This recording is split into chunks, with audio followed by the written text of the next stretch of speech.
সবকিছুকে ভুলে গেছি, কিন্তু আপনারা মনে করছেন ধরারে সরাগান করছেন।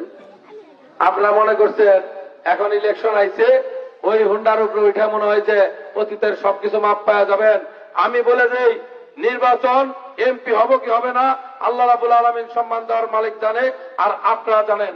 কিন্তু এই দেশে ইনশাআল্লাহ বিএনপি রাষ্ট্র ক্ষমতা আসবে, একটাকেও ছাড় দেওয়া হবে না যারা বিএনপির বিরুদ্ধে যারা ধানের শীষকে ঠেকানোর জন্য মাঠে নামছে, একটাকেও ছাড় দিব না মিনিমাম। স্পষ্ট কথা হলো, ভাই দল করবেন, আপনার দল করার অধিকার আছে, আপনার দল আপনি করবেন। আপনার মার্কা থাকতো আপনি নির্বাচন করতেন, নাকি বলেন? আপনার মার্কা থাকতো আপনি নির্বাচন করতেন।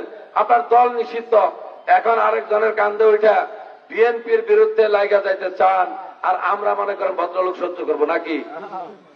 আমরা চাই ভাই সবাই শান্তিতে থাকে, শান্তিতে থাকতে দেন, শান্তিতে থাকেন। অশান্তি যদি করেন, দেয়ালে পিঠ ঠেকা গেলে কিন্তু পরিণতির জন্য অপেক্ষা করবেন। আমি ভদ্র ভাষায় বলে গেলাম, নাকি অন্যায় বললাম মায়েরা? হ্যাঁ, উবাইদুল কাদের বলতো যে আওয়ামী লীগ ক্ষমতার থেকে গেলে 2 লাখ 10 লাখ লোকরে বিএনপি মাইরা ফেলাইবো। এই ঘাটাইলে কি কারো বাড়ি ভাঙছি আমরা? একটা বাড়িতে হামলা করছে বিএনপির কোন লোক কোন মার্ডার করছে? কারো বাড়িতে হামলা করছে?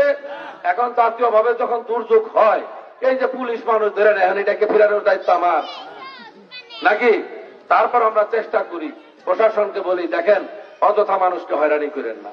আমি যতদূর সম্ভব সর্বোচ্চ চেষ্টা করতেছি যাতে মানুষ হয়রানির শিকার না হয়। কারণ আমার মতো ব্যক্তি, আমি এই 15 বছরের 10টি বছর আমি আমার জীবন থেকে বিচ্ছিন্ন, আমি পরিবার থেকে বিচ্ছিন্ন, আমার জেল জীবন, পলাতক জীবন, এই শিশু সন্তান মতো সন্তান রেখা আমি দিনের পর দিন পালায় বেড়াইছি।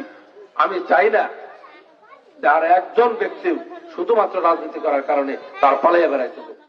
আপনি তো বিদেশ থেকে স্কাইপিতে কইতাছে এইটা করো, আর আপনারা লাভটা নামেন, ওই স্কাইপি আলা কিন্তু আপনারা এসে বাঁচাবে না। স্কাইপি আলা ছেলে আপনার একদিন খরচ দিবে না ভাই, স্কাইপি আলা আপনার বাড়ির বাজার করে দিবে না।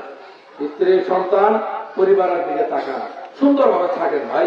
আমি তো বলতে পারি আল্লাহ রাব্বুল আলামিন আমাকে যদি সম্মান দান করে, আগামী 13 তারিখের পরে একটা ব্যক্তিকেও কেউ ইনশাআল্লাহ 15 প্রকার হয়রানি করার সুযোগ আমি অন্তত